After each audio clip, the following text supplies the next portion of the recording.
시내에 있는 그 포교원을 다니던 소현신 보살이란 분이요. 이제 연불법회, 절에서 하는 연불법회에 참석하게 됐어요.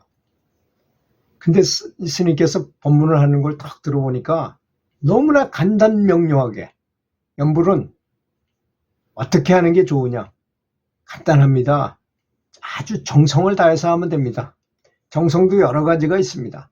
최선을 다한 정성, 100점이라면 70점짜리도 있고 50점짜리도 있고 20점짜리도 있고 10점짜리도 있으니까 이왕 하는 거 정성을 들여서, 온갖 정성을 다 들여서 연불하면 틀림없이 연불 성취가 있게 되고 극락왕생하게 되고, 물론 극락왕생을만이 아니라 살아서도 수많은 효험을 보게 된다는 것입니다. 사업도 잘 되게 되고 하는 일마다 잘 돼. 하다못해 내가 누굴 만나고 싶은 생각이 드는 순간에 그 사람이 전화를 해요. 딱 받으면 그 사람이야. 그래서 내가 하고 싶은 얘기를 하게 되고, 이렇게 착착착착 맞아떨어지고 그런 말씀을 이렇게 듣고, 그 소현심 보살은 참 너무나 좋다, 법문이. 그리고 법문이 너무 훌륭하고 특히 이 법당의 분위기가 너무 좋다는 것입니다.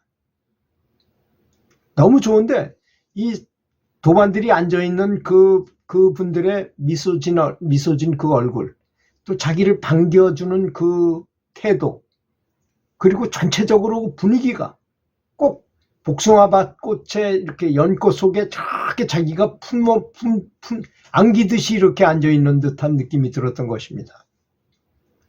그래서 법문이 끝나고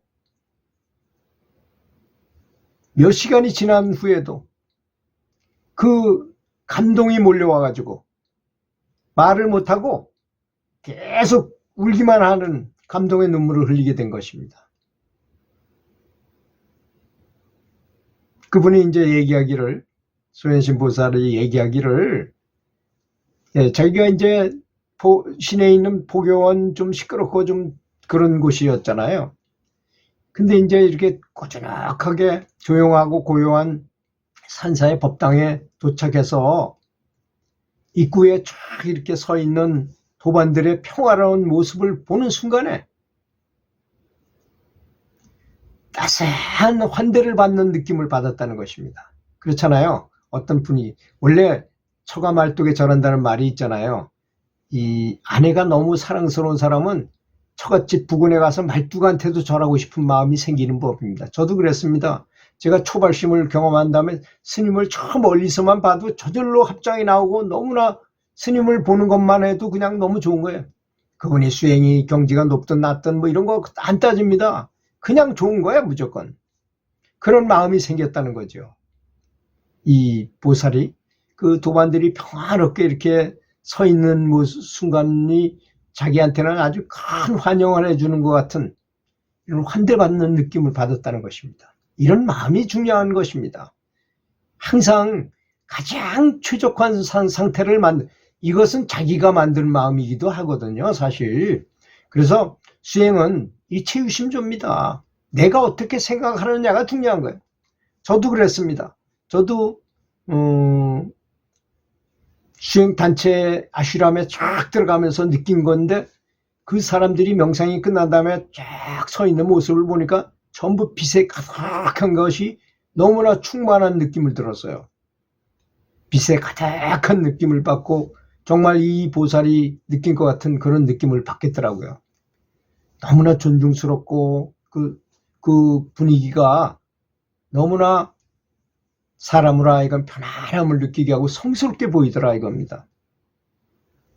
그리고 그날 집에 돌아와서 꿈을 꿨는데 빨갛고 노란 옷을 입은 한 분이 나타나더니 이렇게 말하는 것을 들었습니다.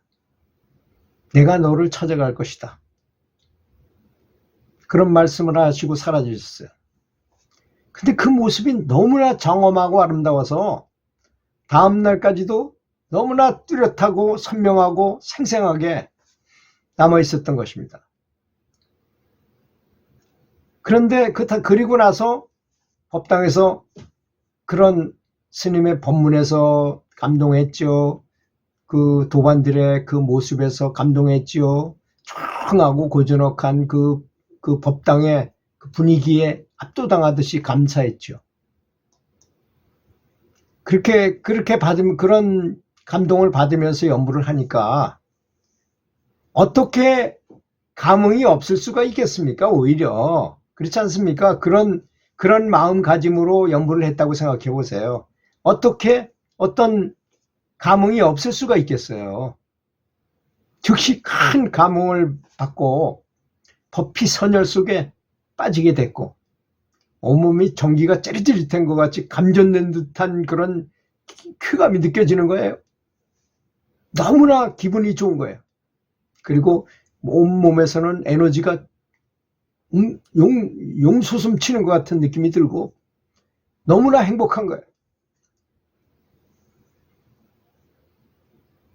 그야말로 법히 선열, 뭔가 가득 찬 것 같은 느낌이 들고 몸이 날아갈 듯하고 기분은 정말 말할 것도 없이 좋고 황홀하고 그 행복감이란 말로 표현하기 필설로 다 할 수 없다고 표현하잖아요. 그런 걸 두고서 그런 느낌을 받게 된 것입니다. 그래서 그 보살이 계속 그런 느낌을 받고 계속 다닌다면 금방 아마 성불을 할 수 있겠죠. 그렇지만 그게 하루가 지나고 이틀이 지나고 3일이 지나고 계속 지나다 보면 그 마음이 이렇게 감도가 떨어질 때가 있어요. 그때가 위험한 것입니다.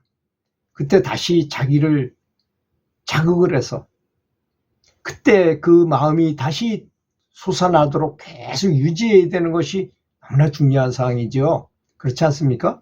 그렇게 계속 유지하기 위해서 저는 사실 이렇게 연불감흥록에 대해서 계속 말씀드리는 이유는 제가 저를 자극받기 위해서입니다. 다 듣는 분들도 도움이 되시겠지만 저는 저에게 하는 얘기예요. 사실은 저도 이런 말을 듣고 감동을 받고 그런 생각이 들게끔 그 마음을 초발심을 잊지 않기 위해서 제가 한 초발심은 엄청나게 대단했다고 제가 여러 번 얘기했죠. 정말 그 친구였던 스님이 결제를 딱 마치고서 용맹정진을 하고 막 그걸 한 다음에 바로 고향으로 와서 저희들을 만나가지고 서로 같이 얘기하면서 있다가 책을 이만큼 갖다 줬는데 그 책 중에 제일 감동을 받았던 책은 바로 고승법어집이었어요. 고승법어집이라는 책을 갖다가 지금은 이 책자가 이렇게 위에서 아래로 쓰여져 있어요. 위에서 아래로 이렇게 쓰여진 책이니까 얼마나 오래된 책입니까? 근데 그때는 이런 책도 있긴 있었어요. 좀 이게 보니까 몇 년도냐 보니까 1975년에 원래 이 책이 아닌데요. 이 책을 제가 다시 가서 샀어요. 저 서울에 있는 조계사 옆에 있는 서점에 가서 그 친구 스님이 준 책은 그 친구가 도로 돌려줬기 때문에 없길래 이 책이 너무나 또 그리워서 또 다시 올라가서 사왔습니다. 그래서 여기에 보면 뭐 하남 스님 말씀,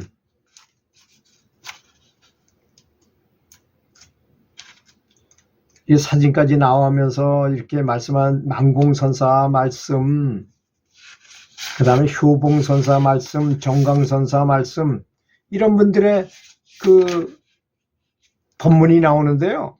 이걸 보고 정말 모골이 성련하고 너무나 큰 감동을 느꼈습니다.